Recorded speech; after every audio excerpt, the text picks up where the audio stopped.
But I'm going to talk and give you a little love note about something that is usually forgotten.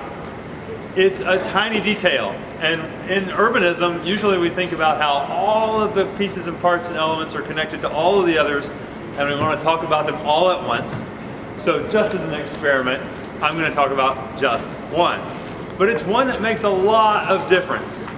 It's the one that is the first one cut from a budget. It's the one that is the first one messed up in its implementation or design. And that is the street tree. So this little photo essay is about street trees and why we think they're important. Now, architecture still matters. Make sure you heard me say that. But in planning, we think about the land uses. And in transportation and engineering, we think about the floor of the public room.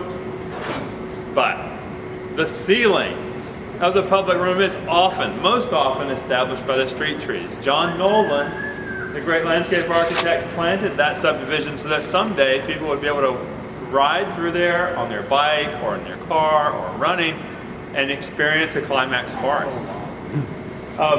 George Merrick planted those trees in a row. Pretty simple thing, just planting trees in a row. And look at the gift to future generations, just like you went to class in classrooms that you didn't build. You heard that saying before? We didn't plant the street trees, but we enjoy them. So don't underestimate the power of just one tree, because one tree can do an awful lot to civilize a space, to change the behavior, change the building to street relationship, make the sidewalk a place where you feel safe from the movement of the vehicles and what have you. Just one tree can do that. But when you put a lot of trees together, and you follow what John Massengale taught me, Robert Stern says is the first rule of design, line things up, you can actually do something much, much more magical than the single tree alone can accomplish.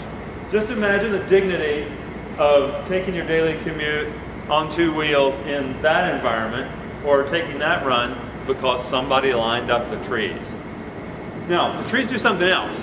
They bring nature into the hard city, right? But when they do it, they bring it with color and doing magical things to the light. So this tree is actually part of how we learn where we are. And if you believe, I think most of us believe that place is important, you want to know where you are and you want to know when you are. So at one time of the year, the Royal Poinciana trees in the subtropics drop all that red stuff on the road. Or on Eastern Parkway, the golden light comes through the fall trees. Not just where, but when is partly a story told by the street trees. In the summer, in the temperate climates, the sunlight is modeled by the street trees. It gives us that dapple light on the street. It cuts the glare on our storefronts or our balconies or our front doors, and it makes the hot weather livable for the pedestrian on the sidewalk, right? And then when the deciduous trees lose their leaves in the wintertime, the light can come through at that lower winter angle and warm the buildings and warm the public spaces so that we're comfortable being in the public realm for much more of the year. That's a really magical thing that the architecture usually doesn't do by itself. And the sun needs the tree to carry on that ballet. Now, I live below that line that separates the deep south from the frozen north. That's around Fort Lauderdale. So we don't get to see that like you do here in New England, but I am sure that I don't have to convince you that that ballet of the light requires the street tree to take place. And then other things, like the tree that makes the street safe. That tree is positioned in the spot where it's usually illegal according to a bunch of manuals, but because it's there, you won't take that corner really fast in your car. And so your grandma or your little kid can walk on that sidewalk without being afraid of getting hit by somebody coming around the corner.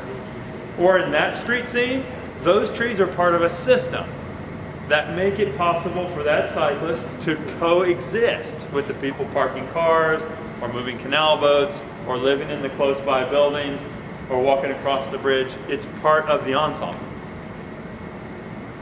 Part of how we make it safe. So when we set those things together, the street trees and their alignment and the architecture and the space that Steve talked about, we stand a much better chance than when we try to do it with buildings alone. Not that there aren't climates where we have to rely much more on architecture than on trees. When we get it right, then people will be happy moving around on two wheels. We also give ceremony through street trees, not just through architecture. This is literally the street of monuments, called Monument Avenue. This is the street named after Lincoln in Buffalo. That's the Avenue of the Emperors in China. The trees are part of how we make the ceremony. And they do it because we let our hand, our geometry show in the work. We could just make transportation, right? Or we can make a great linear park that happens to have the streetcar in it, right? That's what they did on St. Charles Avenue in New Orleans. And I don't remember the next one. Okay, the greatest parking lot in the world, it's not even a parking lot, it's a street. It has hundreds and hundreds of cars per block, and it still feels like a magical place where people want to be not because of the Arc de Triomphe, that's pretty nice. What a great accessory. But no, because of the street trees. The tree lines and the multi-way boulevard are what make the multi-way boulevard work.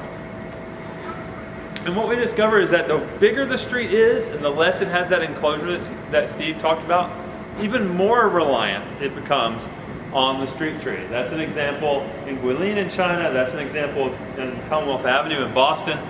The street trees are what make the wide street possible. That's not a negative experience. The street tree can also be part of our toolkit for fixing places. So this is a tee up for what John Massengill is going to talk about.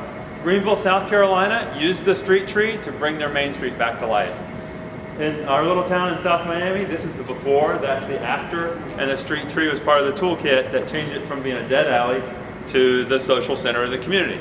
Well, the great American project of the coming century is civilizing all the lost spaces that we've inherited. We've got hundreds and hundreds of miles of them in every town.